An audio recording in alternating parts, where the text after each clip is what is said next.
मैं काफ़ी सारी वीडियोस आप सभी के लिए लेकर आई हूँ। आशा आंगनवाड़ी, पीआरडी, संविदा या फिर संविदा आउटसोर्स में कार्यरत सभी कर्मचारी हम कह सकते हैं के लिए टीएडीए को लेकर के हो गया, या फिर सैलरी बेसिस पे हो गया, या बढ़ोतरी पे हो गया, किसी भी चीज़ पे हो, पेंशन पे हो, पीएफ पे हो, हर चीज़ पे वीडियो बनाती हूँ यूपी के लिए। तो अगर आप किसी अदर राज्य से बिलोंग कर रहे हैं तो आप अपने राज्य का नाम कमेंट बॉक्स में लिख सकते हैं। मैं आपके राज्य के लिए भी अवश्य वीडियो लेकर आने की कोशिश करूँगी। अभी की न्यूज़ हम देख रहे हैं भारत लाइव से, तो इस पे आप सभी देख सकते हैं इनके चैनल के माध्यम से बताया गया है कि कैबिनेट में जो बैठक हुई है उस पे कई मुख्य प्रस्तावों पर मोहर लगाई जाएगी। तो देखते हैं क्या है, पूरी अपडेट आपको वीडियो के अंदर देखने को मिलेगी। इसके लिए अगर आप पहली बार प्रिया हेल्प ज्ञान चैनल से जुड़ रहे हैं तो चैनल को सब्सक्राइब करें, वीडियो को लाइक करें, कमेंट शेयर जरूर कीजिएगा। चलिए स्टार्ट करते हैं वीडियो क्लिप को। कार्यशैली है वो रहकर अपने अधिकारियों से,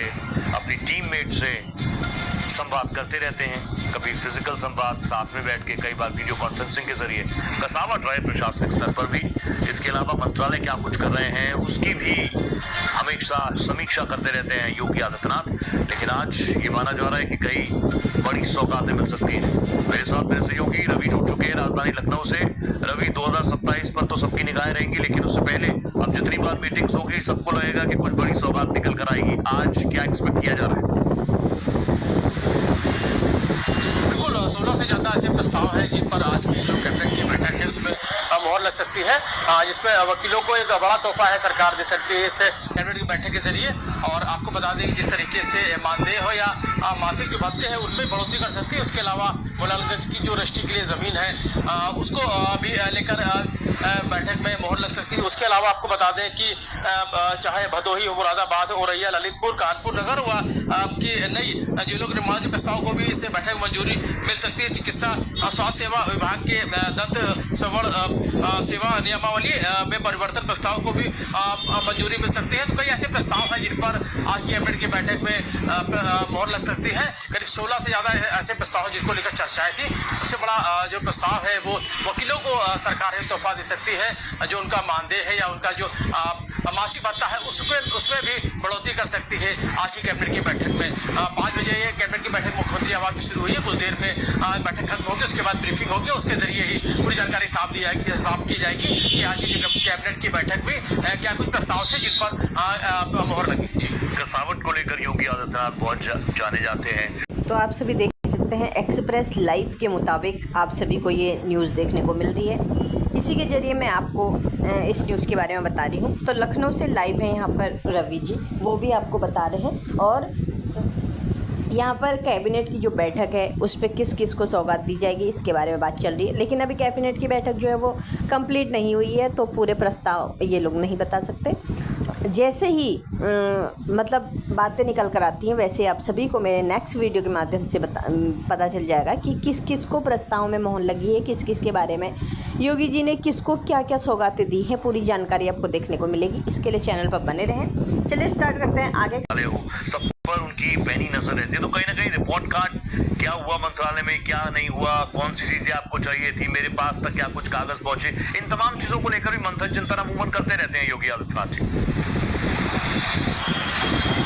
बिल्कुल समय समय पर तमाम सारे विभागों के जो मंत्री हैं उनके साथ बैठक करते रहते हैं और उनके जो विभागों को लेकर क्या कुछ काम चल रहा है उसकी समीक्षा करते रहते हैं। और निश्चित तौर पर जिस तरीके से लगातार अगर हम बात करें तो उनका दूसरा कार्यकाल और दूसरे कार्यकाल में जिस तरीके से लगातार मुख्यमंत्री योगी आदित्यनाथ की सरकार काम कर रही है। सबसे बड़ा मुद्दा उत्तर प्रदेश में कानून व्यवस्था खत्म था और उसको लेकर लगातार काम किया गया। शिक्षा व्यवस्था को लेकर बेहतर करने के लिए काम किया गया है। मिशन रोजगार को लगातार वो खुद निगरानी करते हैं। और अगर परीक्षाओं की बात करें तो परीक्षाओं को लेकर भी काफी सख्ती बरती गई है। तो निश्चित तौर पर कई ऐसे विषय जिनको लेकर काम किया गया है, रोजगार को लेकर काम किया गया है। और सबसे बड़ी बात किसानों पर भी साफ तौर पर फोकस रहा है, उनको लेकर भी काम किया गया है। महिलाओं को लेकर काम किया है, ग्रामीण क्षेत्रों को विकसित करने के लिए काम किया। तो निश्चित तौर पर तमाम ऐसे विषय हैं जिनको लेकर सरकार काम करती है और मुख्यमंत्री योगी आदित्यनाथ खुद तमाम सारे विभागों की समीक्षा भी करते रहते हैं। और निश्चित तौर पर जिस तरीके से काम कर रहा है उसको लेकर भी जिस तरीके से जो सराहना है वो भी की जा रही है। चाहे हम उनके बुलडोजर मॉडल की बात करें, जिस तरीके से जो कानून व्यवस्था को लेकर उन्होंने एक नजीर पेश की है, उसकी चर्चा है वो पूरे देश में ही नहीं विदेशों में भी की जा रही है। रवि, पिछले कुछ वक्त में उत्तर प्रदेश में कई जगहों से खबरें आ रही थी बिजली कटौती को लेकर। आपने भी कई जगहों पर रियलिटी चेक किया। उस दिशा में सरकार की तरफ से कुछ नए प्रोजेक्ट्स को लेकर कितनी उम्मीद की जा सकती है? बिल्कुल, निश्चित तौर पर जिस तरीके से प्रचंड गर्मी का असर था और जिस तरीके से लगातार मौसम बदलाव देखने को मिला, आंधी तूफान की वजह से कई जगह बिजली की आवाजाही की शिकायतें थी और तमाम ऐसी तस्वीरें सामने आई जहां पर लोग इस बिजली की आवाजाही के लिए परेशान थे। जिससे गर्मी लगातार लोगों की परेशानी की वजह बनी थी, तो उसको लेकर खुद मुख्यमंत्री योगी आदित्यनाथ ने इसकी समीक्षा की थी। गर्मी को लेकर जहाँ सभी जिलों के चाहे जिलाधिकारी हो या जो जिम्मेदार अफसर उन सबको निर्देश दिए थे ताकि आम जनता को उसकी दिक्कत ना हो, चाहे बिजली हो या पानी है, पूरी व्यवस्थाएं की जाए। स्वास्थ्य को लेकर भी अगर कोई इस गर्मी से पीड़ित होता है तो उसको भी पूरी समुचित व्यवस्था है वो की जाए, उसको निर्देश किया गया था। उसके अलावा ऊर्जा विभाग के साथ उन्होंने बैठक की थी और बिजली को लेकर साफ तौर पर निर्देश दिए थे कि उत्तर प्रदेश भर में कहीं भी अगर बिजली की आवाजाही होती है तो साफ तौर पर लोगों की समस्या ना उनको फेस करनी पड़े, इसका पूरी तौर पर ध्यान रखें। और कहीं बिजली अगर जाती भी है तो और अगर कोई कंट्रोल रूम पर कोई जानकारी लेता है तो उसको समय बताया जाए कितने समय बत्ती आएगी उनकी। तो इस तरीके से उन्होंने कहीं ना कहीं एक निर्देश दिए थे और बैठक की थी और उसके जरिए आम जनता की समस्या को समझा था, सुना था और निर्देश दिए थे ताकि जो आम जनमानस है उनको आने वाली समस्याओं का सामना करना है। आम जनमानस को राहत मिलता है। बहुत धन्यवाद रवि जी। फैसलों को हरी झंडी दिखा दी है। सीएम योगी की अध्यक्षता में लोक भवन में आयोजित हुई कैबिनेट बैठक में कई अहम प्रस्तावों को मंजूरी मिल गई है। यूपी कैबिनेट में पास हुए प्रस्ताव आपके लिए कितने जरूरी है और इन प्रस्तावों में आपके लिए क्या क्या है, देखिए। योगी कैबिनेट की बैठक में 24 प्रस्तावों को मंजूरी मिली है। वो प्रस्ताव कौन कौन से हैं वो आपको ग्राफिक्स के माध्यम से समझा रहे हैं।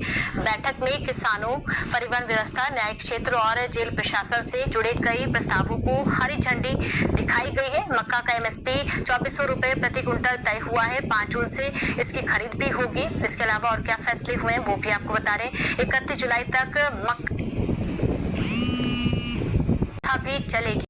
इसके अलावा जब कई प्रस्तावों को मंजूरी मिली है वो आपको बता रहे, खाद्य, कारागार, सिंचाई, आबकारी समेत कई विभागों के प्रस्ताव को यहाँ पर मंजूर किया गया है। मुख्यमंत्री योगी आदित्यनाथ की अध्यक्षता में ये बैठक हुई। लाखों वाहन स्वामियों को राहत मिली है। कैबिनेट ने इसको लेकर भी जो अहम फैसला है वो लिया है। 18 शहरों में GCC मॉडल पर इलेक्ट्रिक बसें चलेंगी, इसको लेकर भी बड़ा फैसला हुआ है। इसके अलावा और क्या कुछ जो फैसले हैं लिए गए, बड़े शहरों में AC इलेक्ट्रिक बसों के संचालन को हरी झंडी भी मुख्यमंत्री योगी आदित्यनाथ और उनकी कैबिनेट की बैठक में दिखाई है। 5 जिलों में नई जेलों के निर्माण को कैबिनेट की स्वीकृति भी दी गई है। तो 5 जिलों में नई जेलों के निर्माण को भी मंजूरी मिली है। जेल में बंदियों की मृत्यु पर मुआवजा नीति को भी मंजूरी दी गई है।